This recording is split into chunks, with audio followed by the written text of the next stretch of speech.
if you're hearing this, something happened to me. This all started when I was trying to sell my late father's car. An old childhood friend and his wife came to look at the car, and from there they offered to give me their unborn child. They already had one. They didn't want to bring another one into poverty, but they didn't want to get an abortion or put the child up for adoption proper. They decided it would be best to give it to me. My husband thought it was a good idea. I thought it was I honestly didn't say anything, and I did want a kid, but I was a little uncomfortable with the idea. I still am, as of this recording, but my husband wants a child, so I was willing to give it a try. But at this moment, I'm having a lot of second thoughts. You see, the woman has been sort of using my husband, but it's between him and her. I'm not going to get in the middle of that, and I don't think my husband is cheating on me. But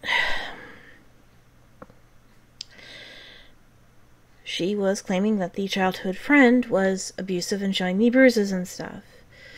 One day she, I guess, disappeared with the child that she already had. She is pregnant, which is fine. She is a grown woman. She can do as she pleases. So I thought nothing of it. But then the boyfriend called at 2 a.m. as of July 5th. Well, technically 6th. And I told him that my husband was asleep and had to work, meaning do not call again. And that his girlfriend was not here. He continued to call. And continued to call until 3 a.m. and even called my husband's cell phone. He did not have my number. I don't give my number out very lightly.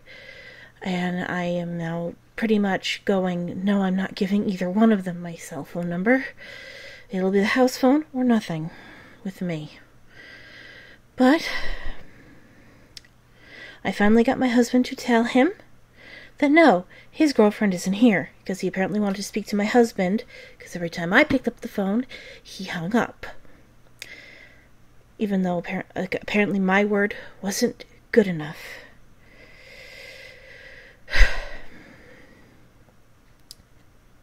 That said, I thought I saw the car he was using drive by twice. He borrowed my car because the other car needed a few fixes that we didn't know about until it was too late. But we just wanted to get them sold. So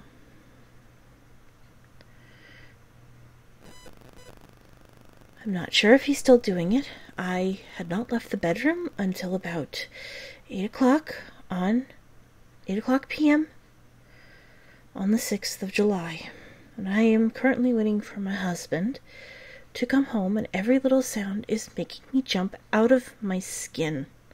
Because I was informed by his mother, a neighbor of mine, that he is known to have a bad temper and is known to be violent. So I am a little afraid that he may bring harm. So, if anything happens to me, talk to Judy Girardi if you find this message on my computer and ask her about Josh. And let her know what I've told you.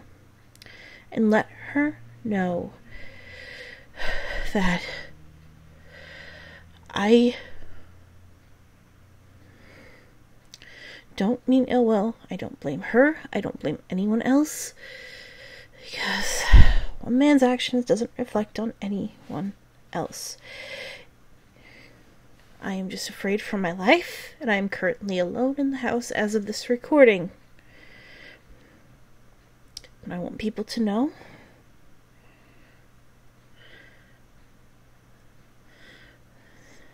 that if something happens to me at this point in time, that is who you talk to.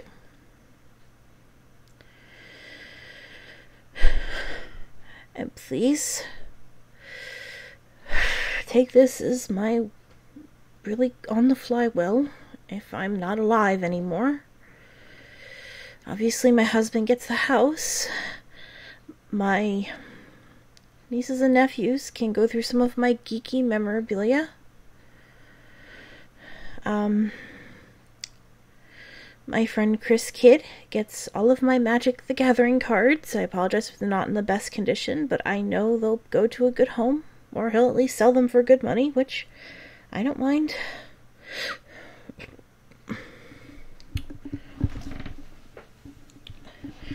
My Dilbert books go to my friend Melinda Beach, because I know she liked them, along with any other objects she feels she wants. To my friend Draganta, known as Jesse Cox, I give him anything that looks like a dragon in my collection, because I know he likes dragons a lot, and any odd hats I happen to own.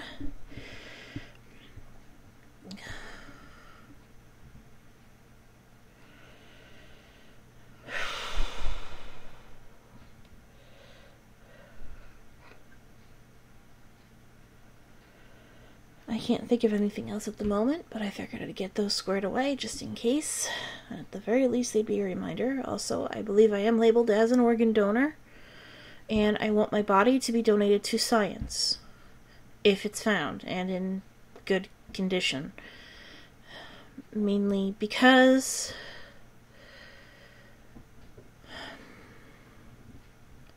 I don't know as of this telling, and I am just covering my bases.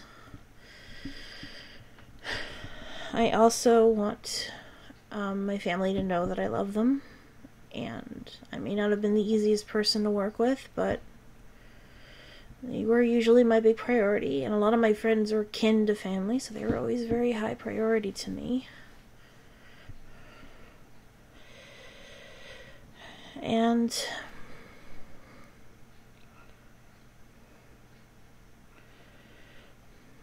I promise I've put up as much of a fight as I can. I did keep a weapon near me at all times. Maybe not a gun, but I doubt Josh has a gun too. And if he does, he probably got it illegally, so I would look into that. Because I would doubt they'd give him a gun. Again, you can ask Judy why I doubt that.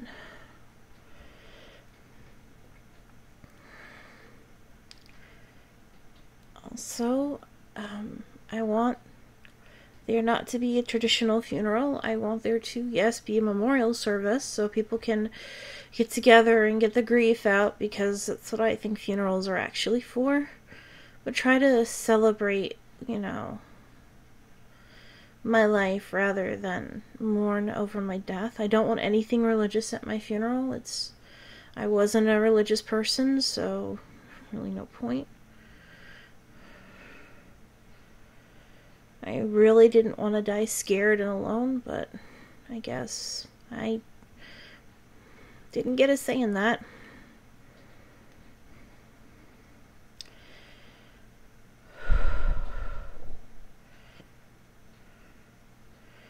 And the reason, obviously, I'm recording this is to make sure at least there's a record of what I am assuming happened at this point. This will be deleted if enough time has passed and things have cooled down enough.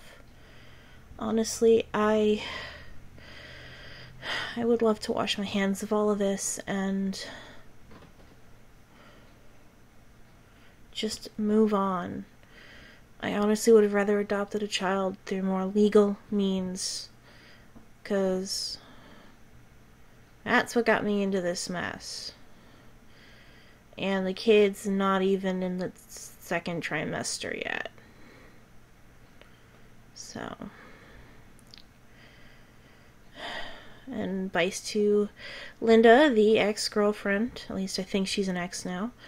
Please just put your child up for adoption through the government. It's easier, it's cleaner, it's safer, and it'll keep people from getting tangled up.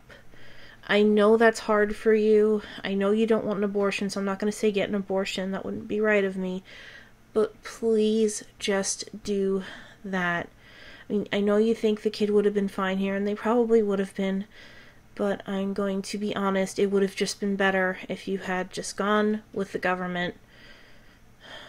because honestly, sometimes you gotta go through the red tape for the best route. Just please keep that in mind.